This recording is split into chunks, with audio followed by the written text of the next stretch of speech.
ओम नमस्ते जी, मैं अग्निदेव आर्य। मैं आज आपको बताना चाहता हूं कि आपकी कोई गर्लफ्रेंड या बॉयफ्रेंड है तो आप उसे छोड़ दीजिए, वरना आपका जीवन बर्बादी की ओर जा रहा है। क्योंकि कहते भी हैं कि पराई औरत और नागिन काली झपट करे से पूरी, और जिसने करी आस की उसको सजा मिली जरूरी। कि जिसने आस की उसको सजा जरूर मिली। उसके बारे में कहा गया कि परचेता त्रिभु और रावण ने भी भेष भरा था, देवताओं के चित मोहे वो आस्की में बाली मरा था। कि आस्की में बाली भी मर गया था। लेकिन जब मैं आस्की के बारे में बताता हूं, नौजवानों को सावधान करता हूं, कई नौजवान कहते हैं आपकी बात समझ में आ गई जी, मैं अपनी गर्लफ्रेंड को छोड़ना चाहता हूं पर छोड़ नहीं सकता। मैंने पूछा कि क्यों नहीं छोड़ सकते? वो कहता है कि मेरे बिना वो मर जाएगी, मेरे बिना वो खाना पीना छोड़ देगी, मेरे बिना वो पल पल भारी हो जाएगा, वो तड़फेगी, लेकिन वो जी नहीं पाएगी।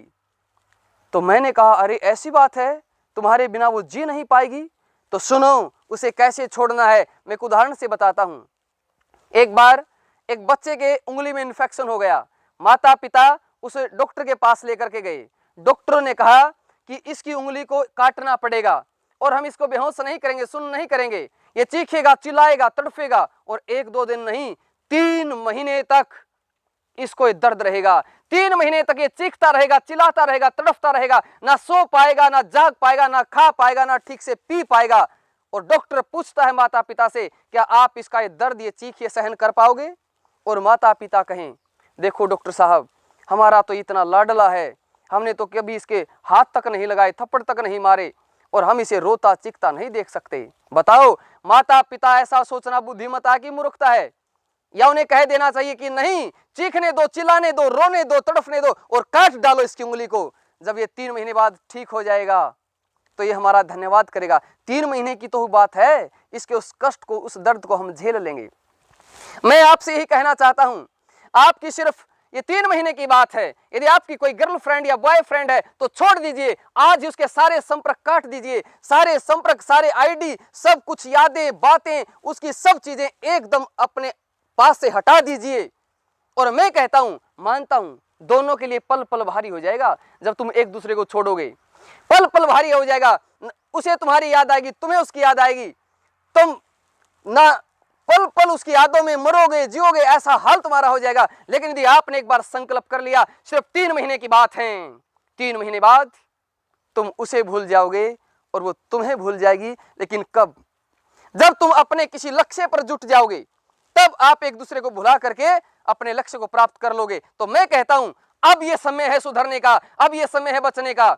और जब तुम उसको छोड़ दोगे, उससे निकल जाओगे, फिर देखना जीवन कितना अच्छा होगा।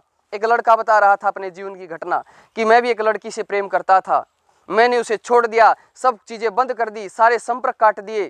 कहता है मैंने अपना फोन तक बंद कर दिया। एक दिन सुबह 4 बजे मेरा फोन ऑन किया तो 4 बजे उसी का फोन आया।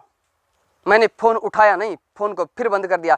फिर एक दिन रात के 10 बजे फोन ऑन किया तो 10 बजे फोन ऑन करते ही उसी का फोन आया। मानो पल पल मेरे इंतजार में तड़फ रही है, बेचैन है, मुझसे बात करना चाहती है, लेकिन मैंने उसका फोन नहीं उठाया।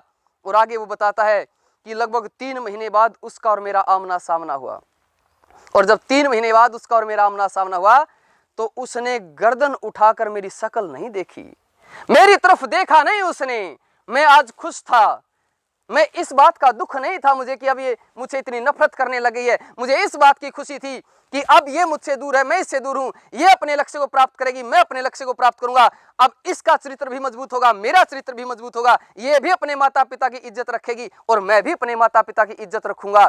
तो इसलिए मैं आपसे कहना चाहता हूं, मेरी बहनों से भी, मैं अपनी बहनों से भी कहना चाहता हूं, मेरी बहनों, आपकी इज्जत, परिवार की इज्जत आपसे ही है। कहते हैं कि बेटी इज्जत शिखर चढ़ा दे, बेटी तार दे, बेटी जिंदगी सफल बना दे, बेटी मार दे, और माता पिता सास ससुर ने परले पार तार दे। बेटी से ही माता पिता की इज्जत बनती है और बेटी से ही इज्जत नीचे गिरती है। तो आप इन चीजों से निकल जाइए और आज से चरित्रवान बन जाइए और अपने लक्ष्य पर जुट जाइए। और मैं परमात्मा से यही प्रार्थना करता हूं कि हम सबकी आत्मा में इतना बल दे कि हम इन बुराइयों से निकल सकें। धन्यवाद। इति ओम सम नमस्ते जी।